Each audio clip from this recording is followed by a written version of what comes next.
who is ahead of his time. A man who is a legend, at least in his own mind. Yes, Michael. This roast was written just for you, and we hope you enjoy it. Some of it may even be true. And for those who think this limerick is a little bit absurd, every line here was written at Michael's request, word for word. We have captured some moments. There are great feats Michael has done. But those feats we don't care about. We're just here to have fun. As we know, Michael is the picture of honesty. Not to mention, he is so shy and the epitome of modesty. And ask him about himself, he will always shy away. He will ask you about you. Had you thought about him today? No, humble is not a word one would use of Michael to start. But one thing is true, this man has a huge heart.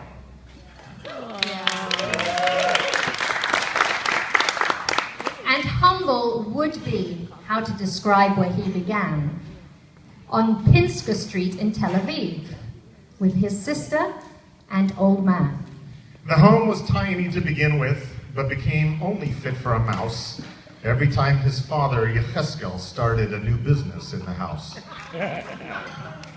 It was just him and Ariella, his sister, who was 1 in 1,000, and his mother, whose name is really Ingeborg Hergeshausen.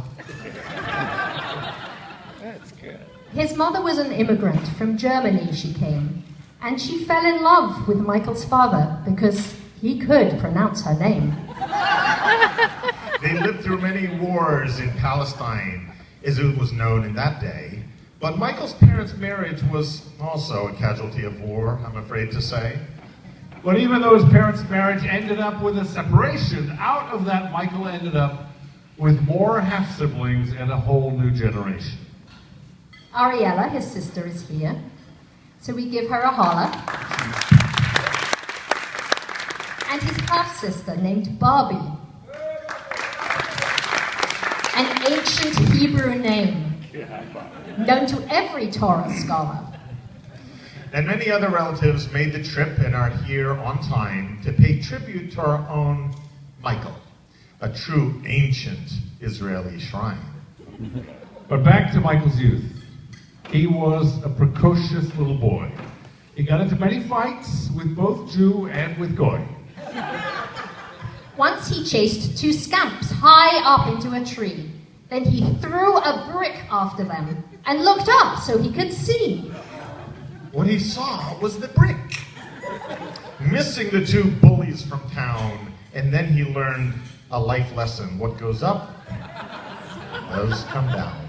Another lesson he learned while lying on the ground, when you throw things straight up, you should not just stand around. Yes, Michael, it's a good thing that your skull is so thick. Because any lesser man would have been done in by that brick. Michael joined the Air Force to teach others to fly, to work on planes, and to drink whiskey and rye. Now the Air Force had brave men. Not one of them was a wimp. But none would fly with Michael. Except for the base's pet chimp. Yes, it became the subject of a very funny cartoon. Michael was shown being carried by the base's baboon. But it was during his tour of duty that Michael went on with his life.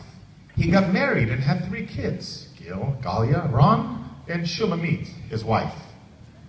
I should mention that Ron and Gil contributed much to this rhyme, and Galia thought long and hard and came up with Michael's favorite color.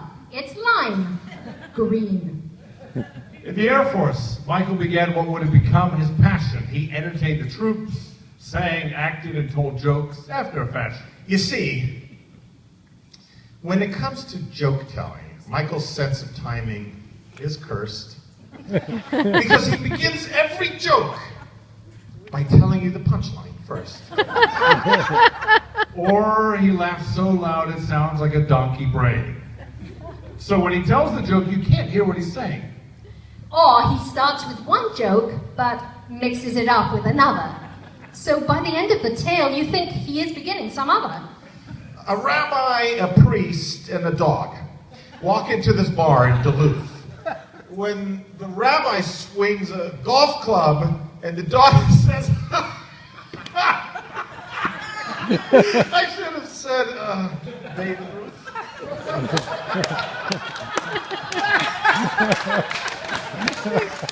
But while Michael's joke-telling skills were a bit odd, his singing was magnificent. He has the voice of God. And it was his talent and his voice that brought him to the States, to school in New York and Philly, and perform in many opera greats. The Marriage of Figaro and in La Boheme did he thrill, not to mention his phenomenal performance in The Barber of Seville. And when fate got in his way, Michael still put forth his best. Which was why he took his 3 kids and started a new life out here in the West. And it was here where fate, or kismet, gave him one of the best gifts of his life. It was backstage that he met Monica, who is, to this day, his wonderful wife.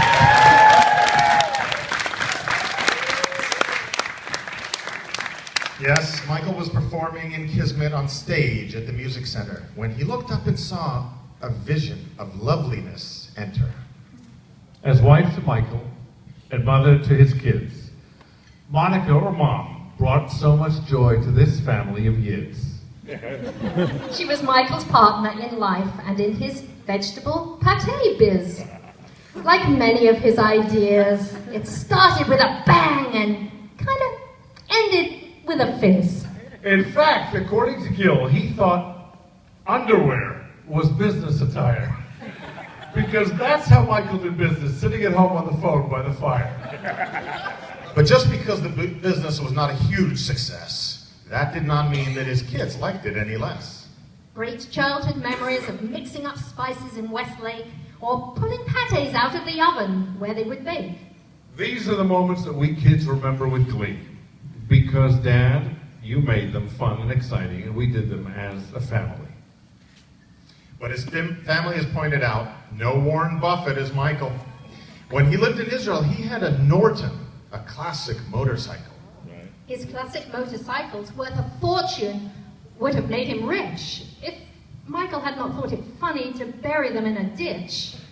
And let's not forget his classic Impala or Chevy Bel Air, which would have brought him a lot of cash if when he left Israel, he'd not left them there. In the States, he had ambition. Every dog has his day. For Michael, he thought it would be water filters or Amway. Well, the good news for you here tonight, you'll be happy to hear. We Li-Pazes have a lot of soap, and yes, our water, it's crystal clear. But it would be a mistake if you think from this rhyme, Michael's life was not a success. 75 years is a long time. And Michael filled the years with love and with laughter, and with good friends and with family, who love him now and will forever after. So, Dad, we have written these lines with love and a laugh. We hope that the future is as good as the past. A toast to you, Dad, Michael, our love and friendship forever. We've all known good men, but none ever better. Thanks, Jeremy.